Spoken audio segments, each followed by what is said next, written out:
प्रधानमंत्री नरेंद्र मोदी ने महान स्वतंत्रता सेनानी भगवान बिरसा मुंडा को शत-शत नमन किया। उन्होंने लिखा कि जनजातीय गौरव दिवस के इस पावन अवसर पर पूरा देश मातृभूमि के स्वाभिमान की रक्षा के लिए उनके अतुलनीय योगदान को श्रद्धापूर्वक स्मरण कर रहा है। विदेशी हुकूमत के अन्याय के खिलाफ उनका संघर्ष और बलिदान हर पीढ़ी को प्रेरित करता रहेगा। गुजरात के नर्मदा में भगवान बिरसा मुंडा की 150वीं जयंती के उपलक्ष्य में आयोजित जनजातीय गौरव दिवस कार्यक्रम में प्रधानमंत्री नरेंद्र मोदी ने शिरकत की। इस दौरान एक जनसभा को संबोधित करते हुए पीएम नरेंद्र मोदी ने कहा कि जनजातीय गौरव हजारों वर्षों से हमारे भारत की चेतना का अभिन्न हिस्सा रहा है। अगर आदिवासी समाज की बात की जाए तो इनका गौरव इतिहास रहा है। स्वतंत्रता आंदोलन में ट्राइबल यानी कि आदिवासी समाज के योगदान को हम भुला नहीं सकते। वहीं इस कार्यक्रम के दौरान पीएम नरेंद्र मोदी ने 14 आदिवासी जिलों के लिए 250 बसों को हरी झंडी दिखाई। गुजरात के सूरत में प्रधानमंत्री नरेंद्र मोदी ने जनसभा को संबोधित करते हुए विपक्ष पर हमला बोला। उन्होंने बिहार विधानसभा चुनाव में एनडीए की जीत को ऐतिहासिक बताया। पीएम नरेंद्र मोदी ने कहा कि बिहार की जीत ने विकसित भारत के संकल्प को मजबूत किया है। उन्होंने विपक्ष पर हमला बोलते हुए कहा कि बिहार के लोगों ने सांप्रदायिक जहर को ठुकराते हुए विकास के एजेंडे पर मोहर लगाई है। लालू प्रसाद यादव की बेटी और पार्टी की नेता रोहिणी आचार्य ने पार्टी छोड़ने की घोषणा कर दी है। शनिवार को रोहिणी ने अपने एक्स हैंडल से पोस्ट करते हुए इस बात की जानकारी दी है। रोहिणी आचार्य ने लिखा कि मैं राजनीति छोड़ रही हूं और अपने परिवार से नाता तोड़ रही हूं। संजय यादव और रमीज ने मुझे यही करने को कहा था और मैं सारा दोष अपने ऊपर ले रही हूँ।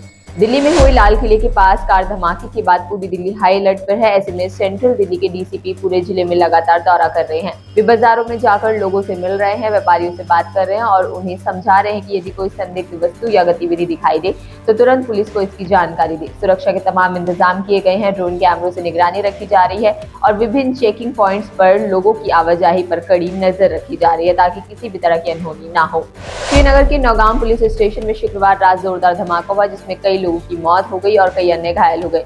डीजीपी नलिन प्रभात ने प्रेस कॉन्फ्रेंस पर बताया कि थाने में हुआ विस्फोट कोई आतंकी साजिश या हमला नहीं, सिर्फ एक हादसा था। उन्होंने आगे ये भी बताया कि फरीदाबाद से बरामद भारी मात्रा में विस्फोटक सामग्री और केमिकल को जांच के लिए नौगाम थाने लाया गया था। इसकी संवेदनशीलता प्रकृति को देखते हुए संभाल कर काम किया जा रहा था, लेकिन बीती रात एक आकस्मिक विस्फोट हो गया। धमाके में नौगाम पुलिस स्टेशन को भारी नुकसान पहुंचा है। बीजेपी प्रदेश अध्यक्ष पंडित मोहनलाल बड़ौली ने कहा कि बिहार की जनता ने अब वोट चोरी की जगह कांग्रेस को ही चोरी कर दिया है।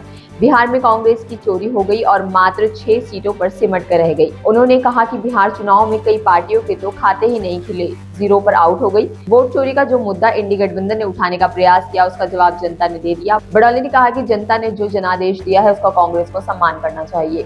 हिसार में शनिवार को आयोजित दादा बाणदेव जन्मोत्सव कार्यक्रम को संबोधित करते हुए बीजेपी प्रदेश प्रभारी डॉक्टर सतीश पूनिया ने हरियाणा की मुख्यमंत्री नायब सिंह सैनी की जमकर तारीफ की।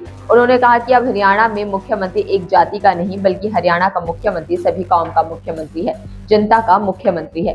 कार्यक्रम को मुख्यमंत्री नायब सिंह सैनी समेत अन्य नेताओं ने भी संबोधित किया। बिहार विधानसभा चुनाव में हरियाणा के मुख्यमंत्री नायब सिंह सैनी का प्रचार अभियान बीजेपी गठबंधन के लिए मास्टर स्ट्रोक साबित हुआ। 3 दिनों के दौरे में उन्होंने कुल 8 रैलियों को संबोधित किया और उल्लेखनीय रूप से इन सभी 8 सीट पर बीजेपी गठबंधन ने जीत दर्ज की। इससे न केवल हरियाणा बीजेपी का मनोबल बढ़ा बल्कि बिहार में उनकी लोकप्रियता चर्चा का विषय बनी।